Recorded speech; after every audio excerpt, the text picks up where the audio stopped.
Terima kasih masih bersama YPB Movie. Episode yang lalu, Videl yang telah mengetahui identitas Gohan yang sebenarnya mengajak Gohan untuk ikut Tenkaichi Budokai. Semua Vector dan Goku yang kini sudah mati pun akan datang juga menggunakan bantuan Nenek Peramal. Ini adalah saat-saat yang menentukan untuk bisa bertemu kembali dengan Goku setelah Cell Saga berakhir. Semua Vector telah serius melakukan latihan. Mereka tidak boleh ketinggalan dari para Saiyan yang mungkin sudah melampaui jauh kekuatan mereka. Tak terkecuali Gohan dan Goten yang sedang melompat-lompat di batang pohon seperti seorang ninja. Goten yang sedang bermain bersama dinosaurus kecil membuat Gohan mengingat apa yang pernah dikatakan ibunya jika Goten memang sangat mirip seperti ayahnya. Bukan hanya dari bentuk rambutnya saja, tapi juga semua kepribadian yang dimilikinya, bukan? Di sisi lain, Goku juga sedang melakukan latihan keras memakai sebuah pemberat di tubuhnya. Raja Kai begitu tidak sabar menunggu turnamen dimulai. Dia ingin melihat perkembangan Goku sudah seberapa kuatnya dia sekarang. Sementara Gohan telah merubah dirinya ke bentuk Super Saiyan 1 dan bersiap untuk melakukan latihan. Tapi Goten selalu mengacaukan konsentrasinya yang membuat Gohan tidak bisa melakukan gerakan yang seharusnya dia lakukan. Gohan pun mulai menasihati adiknya dan kembali berkonsentrasi untuk melancarkan beberapa serangan pada bebatuan dan menghancurkannya. Tiba-tiba Goten kembali mengacaukan fokusnya yang terlihat dia kini sedang bermain bersama dinosaurus raksasa. Namun ekor dinosaurus itu akan mengenai sebuah tebing yang bisa saja akan membuat Goten terluka. Gohan pun segera menghancurkan bebatuan itu demi menolong adiknya. Agar Goten tidak melakukan hal-hal bodoh lagi, Gohan memintanya untuk melemparkan semua batu ini dengan sekuat tenaga yang dia bisa. Melempar kayak gini mah tentunya sangat mudah bagi Goten dong. Gohan yang belum tahu seberapa kuatnya Goten masih meremehkannya dengan meminta Goten melempar batu itu dari jarak yang dekat. Tapi tanpa diduga ternyata lemparan Goten begitu cepat dan kuat yang membuat tebing itu bahkan sampai bolong. Melihat itu Gohan pun sontak kaget tak percaya. Kekuatan Goten ternyata bukan kaleng-kaleng. Wah, bisa bocor ini kepala. Maka dari itu, Gohan kembali mengukur jarak lemparan Goten yang kini agak menjauh darinya. Goten pun terus melempar bebatuan itu yang membuat Gohan bisa menghindari semuanya dengan mudah. Tapi kalau begini terus dia pun akan bosan. Maka dari itu, Goten meminta Gohan apakah dia juga boleh berubah menjadi Super Saiyan. Gohan pun sontak tertawa mendengarnya. Gohan menjelaskan jika bentuk Super Saiyan ini tidak bisa didapatkan dengan mudah. Gohan saja mengaku perlu usaha yang ekstra dan latihan yang keras yang dilakukan dia bersama ayahnya.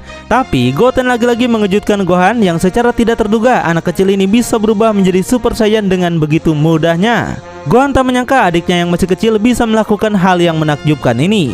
Goten pun bercerita jika dia dilatih ibunya Cici hingga mendapatkan kekuatan seperti ini. Setelah kematian Goku, Cici telah sadar dan berubah sampai 90 derajat agar tidak mementingkan egonya semata. Saat itu Cici melatih Goten terus-menerus setiap hari. Tapi ketika Goten telah mencapai bentuk Super Saiyan ini, Cici sontak menangis karena menganggapnya seperti anak nakal. Hal itu kata Gohan jika Cici ibunya memang tidak suka dengan perubahan Super Saiyan. Kemudian Goten dan Gohan pun akhirnya melakukan latihan sparring dengan beberapa pukulan dan tendangan yang amazing. Di saat Gohan terbang menghindarinya, ternyata Goten dengan bentuk Super Saiyan ini tidak bisa terbang. Melihat keanehan ini tentunya membuat Gohan tertawa kepada adiknya. Pada latihan pertama, Goten seharusnya belajar terbang dulu sebelum mencapai Super Saiyan, bukan malah sebaliknya yang hal itu malah merepotkan, bukan? Ikutilah tutorial yang baik dan benar ya. Tiba-tiba, Gohan melihat helikopter Videl yang datang ke rumahnya. Gohan baru ingat jika dia sudah berjanji pada Videl untuk mengajarinya terbang. Maka dari itu, Gohan berinisiatif untuk mengajari Videl terbang sekaligus bersama adiknya. Mereka pun segera bergegas menemui Videl yang menuju ke rumahnya dan meminta Goten untuk tidak menunjukkan kekuatannya karena hal itu bisa membuat Videl insecure. Dan setelah melihat kekuatan Goten yang sekarang, Gohan harus mulai berhati-hati karena potensi generasi Saiyan yang sekarang bisa saja akan melampaui kekuatannya. Sementara Videl yang telah sampai di rumah Gohan bertemu Cici dan mereka terjadi sebuah cekcok yang membuat Gohan malu melihatnya. Mendengar jika Videl juga akan ikut Tenkaichi Budokai membuat Cici mewanti-wanti Videl jika dirinya mungkin hanya ingin dinikahi oleh Gohan. Karena dulu Cici juga menikah dengan Goku ketika mereka selesai bertarung di turnamen, bukan? Kemudian Gohan memulai untuk melatih mereka berdua cara terbang yang baik dan benar. Nah, saat Gohan tidak bisa menjelaskan apa itu ki pada Videl, Goten pun melemparkan ki ke arah batu yang membuat batu itu hancur seketika dan membuat Videl melongo. Videl pun sontak kaget melihatnya. Kata Gohan, semua orang yang bahkan tak mempunyai bakat pun telah memiliki ki di dalam dirinya. Maka dari itu, Gohan akan mengajarkan Videl cara mengatur ki dengan benar sebelum dia melatihnya terbang beneran. Videl pun mencoba melakukan apa yang Gohan lakukan, tapi tak ada energi ki yang keluar sedikit pun, cuma keputusasaan saja di benaknya. Oleh karena itu, Gohan mengajaknya untuk beristirahat sejenak dan makan bersama keluarganya. Videl mengatakan jika makanan yang dibuat Cici lebih enak dibandingkan makanan yang sering dibuat Koki di rumahnya. Cici yang mulai penasaran pun bertanya pada Videl berapa kamar yang dia miliki di rumahnya. Mungkin sekitar 50 tante. Hal itu sontak membuat Cici kaget. Cici yang awalnya tidak setuju Gohan bersama Videl akhirnya menyetujui mereka dan meminta Gohan untuk cepat-cepat menikahinya. Kemudian mereka kembali melanjutkan latihan lagi. Kali ini Videl berhasil membuat sebuah energi ki yang seketika membuatnya begitu bahagia. Karena energi seperti ini ternyata bukanlah trik bodoh yang sering dikatakan ayahnya. Sementara Goku masih terus melakukan latihan khususnya dengan memakai bobot pemberat yang memiliki kekuatan adalah 2 ton.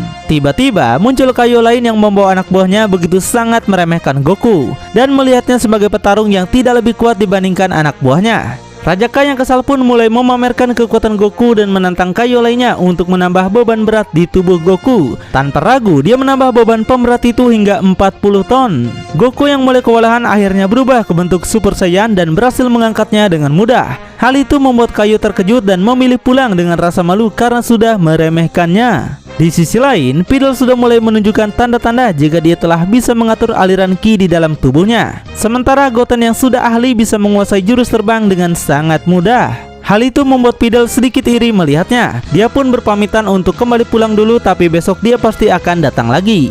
Gohan pun berkata jika Videl lebih cocok menggunakan rambut pendek dibandingkan seperti ini. Videl tersipu malu dan menjawab, apakah kau suka cewek rambut pendek Gohan? Tapi dengan polosnya Gohan berkata, bukan, rambut pendek lebih mudah untuk bergerak tahu. Videl pun sontak marah dan segera pergi meninggalkannya.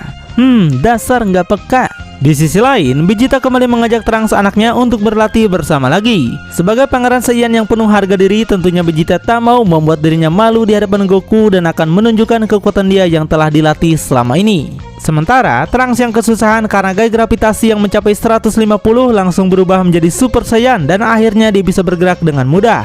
Hal itu sontak membuat Pangeran Congak terkejut melihat anaknya sehebat ini. Dia kaget Trunks bisa menjadi Super Saiyan di usia yang masih kecil. Vegeta pun menjajal seberapa kuatnya Trunks dan berkata jika dia berhasil memukul wajah Vegeta, maka Vegeta akan mengajaknya jalan-jalan keliling kota. Mendengar itu sontak membuat Trunks bersemangat. Dia segera ngeden dan langsung menyerang Vegeta bertubi-tubi. Dan tanpa diduga, bocil ini berhasil menonjoknya yang membuat Vegeta kesal dan menghajarnya balik. Nah, akhirnya Vegeta pun memenuhi semua janjinya tadi untuk mengajak Trunks jalan-jalan sambil merayakan kekuatan baru anaknya. Kemudian Vegeta pun mendengar jika Goten anak kedua Goku juga bisa berubah menjadi Super Saiyan seperti Trunks. Nah, Vegeta kembali kesal di zaman yang sudah damai ini Super Saiyan seperti kacang rebus yang bisa didapatkan dengan mudah. Keesokan harinya, Gohan dan Goten akan memulai latihan mereka sebelum kedatangan Videl. Tapi baru saja bilang begitu, Videl sudah muncul di hadapan mereka dengan helikopternya. Nampak Videl pun kini telah memotong rambutnya jadi pendek yang membuat Gohan begitu bertanya-tanya dan tidak paham mengenai wanita. Di hari kedua ini, Videl sudah bisa terbang lebih tinggi yang membuatnya begitu sangat bersemangat. Sampai hari ke-10, Videl sudah bisa menyamai kecepatan Goten tanpa takut lagi terjatuh atau terluka karena menabrak bukit. Maka dari itu akhirnya tugas Gohan untuk melatih Videl telah selesai dan dia pun bisa kembali fokus untuk melatih fisiknya sendiri. Goten yang diminta Gohan menemaninya latihan langsung melakukan serangan sengit dengan penuh semangat karena tak ada lagi yang menghalangi mereka. Saat ini semua G-Factor telah melakukan persiapan terbaik mereka demi bertarung melawan orang-orang kuat yang tak lain adalah teman mereka sendiri. Kemudian hari dimana turnamen Tenkaichi Budokai diadakan pun telah tiba. Semua orang berbondong-bondong datang menyaksikan pertarungan bela diri ini dan mendukung pendekar terbaik mereka masing-masing. Satan sang juara bertahan pun datang dengan penuh semangat dan sangat digandrungi oleh semua fans-fansnya. Dia adalah sang juara sejati yang tidak pernah dikalahkan orang lain selama G-Factor vakum dan tidak mengikutinya lagi. Sementara para G-Factor yang masih menunggu kedatangan Goku tiba-tiba kaget melihat Goku akhirnya datang. Mereka semua begitu haru melihat kembalinya Goku setelah kematiannya yang begitu lama. Semuanya tampak sangat bahagia kecuali Vegeta dan Trunks yang tak mengekspresikan apapun. Kemudian Goku melihat Goten yang malu-malu melihat dirinya. Goku segera mengetahui jika itu pasti adalah Goten putra keduanya. Ini adalah pertemuan pertama mereka. Goten pun segera lari memeluk Goku dan membuat kedua orang ini memang sekilas terlihat kembar.